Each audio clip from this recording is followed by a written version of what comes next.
Madhubabu pension ଆଣିଲା ଲୋକମାନଙ୍କ ପାଇଁ ବହୁତ ବଡ଼ ଟେନସନ୍ର କାରଣ ସାଜିଲା।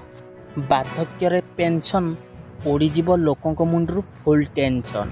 ଯେହେତୁ ଓଡ଼ିଶାରେ ପ୍ରଥମ ଥର ପାଇଁ ଡବଲ ଇଞ୍ଜିନ୍ ସରକାର କାମ କରୁଛି, ସେଥିପାଇଁ ଯେଉଁ କାମ ଲୋକଙ୍କର ଏକାଥରକେ ହେବା କଥା ସେ କାମ ଦ୍ୱିଥରକରେ ହେଉଛି। ପେନସନ୍ଧାରୀଙ୍କ ପାଇଁ ବଡ଼ ଖବର, ବଦଳିଯିବ ପେନସନ୍ର ନିୟମ। ତ ଦର୍ଶକ ବନ୍ଧୁ, ଏବେ ମଧୁବାବୁ ପେନସନ୍କୁ ନେଇ ଆସିଲା ଗୋଟେ ବହୁତ ବଡ଼ ଅପଡେଟ୍। ନୂଆ ସରକାରଙ୍କର ନୂଆ ଘୋଷଣା, ଭତ୍ତା 1000ରୁ ବଢ଼ି ହେବ 3000 ଟଙ୍କା। ଦର୍ଶକ ବନ୍ଧୁ, ଯାହାକି ମଧୁବାବୁ ପେନସନ୍ ଯୋଜନାଟି 1000 ଟଙ୍କାକୁ ବୃଦ୍ଧି କରାଯାଇ 3000 ଟଙ୍କା ହୋଇଛି, ଏହାର ସମ୍ପୂର୍ଣ୍ଣ ଡିଟେଲ୍ସ ଇନଫର୍ମେସନ୍ ଭିଡ଼ିଓରେ ଆଜି ମୁଁ ଆପଣମାନଙ୍କୁ ଜଣାଇଦେବି। ତ ତା ପୂର୍ବରୁ ଆପଣମାନଙ୍କୁ ମୋର ଅନୁରୋଧ କି ଦୟାକରି ଭିଡ଼ିଓଟାକୁ ଶେଷ ପର୍ଯ୍ୟନ୍ତ ଦେଖନ୍ତୁ। ଆଉ ଯଦି ପ୍ରଥମ ଥର ପାଇଁ ଏବେ ହିଁ ଭିଡ଼ିଓକୁ ଦେଖୁଛନ୍ତି, ଏବେ ହିଁ ଭିଡ଼ିଓକୁ ଗୋଟେ ଲାଇକ୍ କରିଦିଅନ୍ତୁ। ଆଉ ତା ସଙ୍ଗେ ସଙ୍ଗେ ମନୁଆ ନନା ମନି ରାଇଡ଼ ଚ୍ୟାନେଲକୁ ସବସ୍କ୍ରାଇବ୍ କରି ପାଖରେ ଆସୁଥିବା ଘଣ୍ଟି ବଟନ୍ ଅଲ୍ରେ ଦବାଇ ନିଅନ୍ତୁ। ହ୍ୟାଲୋ ଫ୍ରେଣ୍ଡସ୍, ନମସ୍କାର, ଜୟ ଜଗନ୍ନାଥ। ମୁଁ ମନୁଆ ଆପଣମାନଙ୍କୁ ସ୍ୱାଗତ କରୁଛି ଆଜିର ଆଉ ଏକ ନୂଆ ଦମଦାର ଭିଡ଼ିଓରେ। ତ ଦର୍ଶକ ବନ୍ଧୁ, ମଧୁବାବୁ ପେନସନ୍ ଯୋଜନାରେ ବଢ଼ିବ ହିତାଧିକାରୀଙ୍କ ଭତ୍ତା। ହିତାଧିକାରୀଙ୍କ ଭତ୍ତା ରାଶି 3000 ହେବା ଏ ନେଇ ସୂଚନା ଦେଇଛନ୍ତି ସାମାଜିକ ନ୍ୟାୟ ଭିନ୍ନକ୍ଷମ ସଶକ୍ତିକରଣ ବିଭାଗ ମନ୍ତ୍ରୀ ନିତ୍ୟାନନ୍ଦ ପଣ୍ଡା। ଯାହାକି ମନ୍ତ୍ରୀଙ୍କ ସୂଚନା ଉପରେ ହିତାଧିକାରୀଙ୍କ ବେଶ୍ ଖୁସି ପ୍ରକଟ କରିବା ସହ ଶୀଘ୍ର ଟଙ୍କା ମିଳିବା ନେଇ ଆଶୀର୍ବାଦ ପ୍ରଦାନ ମଧ୍ୟ କରିଛନ୍ତି। ଦର୍ଶକ ବନ୍ଧୁ, ଯାହାକି ଆଗରୁ ଭତ୍ତା ଟଙ୍କା 1000 ଟଙ୍କା ଦିଆଯାଉଥିଲା ବେଳେ ସେହି ଭତ୍ତା ଟଙ୍କାକୁ ବୃଦ୍ଧି କରାଯାଇ 3000 ଟଙ୍କାକୁ ପ୍ରସ୍ତୁତି ଚାଲିଛି। ଯାହାକି ଅର୍ଥ ବିଭାଗ ସହ ବିସ୍ତୃତ ସମାଲୋଚନା ପରେ ଏହାକୁ କାର୍ଯ୍ୟକାରୀ କରାଯିବ ବୋଲି ସାମାଜିକ ସଶକ୍ତିକରଣ ମନ୍ତ୍ରୀ ନିତ୍ୟାନନ୍ଦ ପଣ୍ଡା ଏନେଇ ମନ୍ତବ୍ୟ ଦେଇଛନ୍ତି। ଯାହାକି ବିଜେଡ଼ି ସରକାର ସମୟରେ ଗତ ଫେବୃଆରୀ ମାସରେ ମଧୁବାବୁ ପେନସନ୍ ଯୋଜନାରେ ହିତାଧିକାରୀଙ୍କ ପାଇଁ 500 ଟଙ୍କା ବୃଦ୍ଧି କରିଥିଲେ।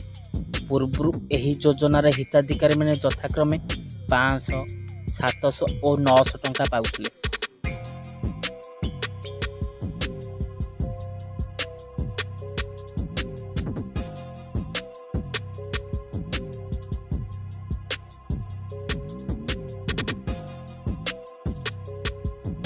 ବିଜେଡ଼ି ସରକାର ପେନସନ୍ ବୃଦ୍ଧି ପରେ ସେମାନେ ଏବେ ଯଥାକ୍ରମରେ 1000 ଟଙ୍କା, 1200 ଟଙ୍କା ଓ 1400 ଟଙ୍କା ପାଉଛନ୍ତି। ଏହି ବର୍ଦ୍ଧିତ ପେନସନ୍ ପାଇଁ ରାଜ୍ୟ ସରକାର ଯାହାକି ବାର୍ଷିକ 3683 କୋଟି ଟଙ୍କା ଖର୍ଚ୍ଚ କରିବେ ବୋଲି କହିଥିଲେ।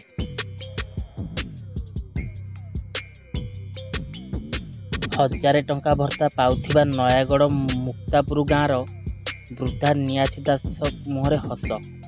କାରଣ ଏବେ ଭତ୍ତା ଟଙ୍କା ବଢ଼ି 3000 ହେବା ନିଆସିକ ଭଳି ଅନେକ ହିତାଧିକାରୀଙ୍କ ମୁହଁରେ ହସ ଫୁଟିଛି।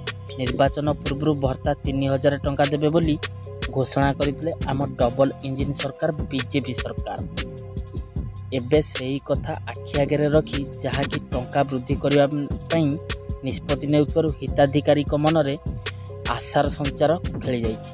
ଯାହାକି ଏଇଥର ବଜେଟ୍ ଅଧିବେଶନରେ ସରକାର ଭତ୍ତା ଟଙ୍କା ବୃଦ୍ଧି କରିବା ପାଇଁ ହିତାଧିକାରୀମାନେ ଦାବି ମଧ୍ୟ ପ୍ରକାଶ କରିଛନ୍ତି। ତ ଦର୍ଶକ ବନ୍ଧୁ, ଏଥର ଆମ ରାଜ୍ୟ ସରକାର ବିଭିନ୍ନ ବର୍ଗର ଲୋକମାନଙ୍କ ପାଇଁ ଯାହାକି ସାମାଜିକ ସୁରକ୍ଷା ପେନସନ୍ ବ୍ୟବସ୍ଥା କରିଛନ୍ତି।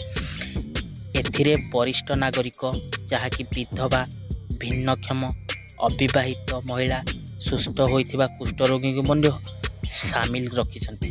କେବଳ ସେତିକି ନୁହେଁ, ତା ସହିତ ଓଡ଼ିଶା ରାଜ୍ୟ ଏଡ୍ସ ସେଲ୍ ଦ୍ୱାରା ଚିହ୍ନଟ ରୋଗୀ, ଛାଡ଼ପତ୍ର ପାଇଥିବା ମହିଳା, ଟ୍ରାନ୍ସଜେଣ୍ଡର, କୋଭିଡ୍ ଦ୍ୱାରା ହୋଇଥିବା ଅନାଥ ପିଲା ଓ ବିଧବାଙ୍କ ସହିତ ଅନ୍ୟ ଦୁର୍ବଳ ଶ୍ରେଣୀର ବ୍ୟକ୍ତିଙ୍କୁ ମଧ୍ୟ ଏହି ମଧୁବାବୁ ପେନସନ୍ ଯୋଜନାରେ ସାମିଲ ମଧ୍ୟ କରାଯାଇଛି।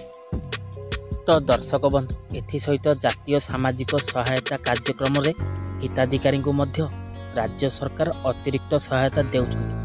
ସମୁଦାୟ 36,75,000 ହିତାଧିକାରୀ ଏହି ଯୋଜନାରେ ଲାଭ ପାଉଛନ୍ତି। ଦର୍ଶକ ବନ୍ଧୁ, आजिर यही मधुबाबू पेंशन योजना टंका जहाँकि 1000 टंकार बढ़ी 3000 टंका हो यार संपूर्ण डिटेल्स इनफॉरमेशन जदि आपण मानक भल लगी थाए से आमर कमेंट बॉक्स खोला अच्छी आपण कमेंट करेंगे आदि भिडियोटी भल लगी भिडियो को गोटे लाइक कर दिंतु आ संगे संगे मनोरंजन मनी रेडी चैनल को सब्सक्राइब कर पाखे आस घंटी बटन ऑल दबाई दिंतु आदि भिडियोटी बहुत भल लगी भिडियोटा सांग मान सहित सेयार करूँ जहाँकि मैंने ये मधुबाबू पेंशन योजना बढ़ी टंका राशि विषय से जानीपर तो आज भिडियोटा को एट रखुची पुणी देखा नेक्स्ट एक एपिसोड से पर्यंत मत विदाई दिंतु। रहुची नमस्कार टेक केयर बाय बाय जय जगन्नाथ।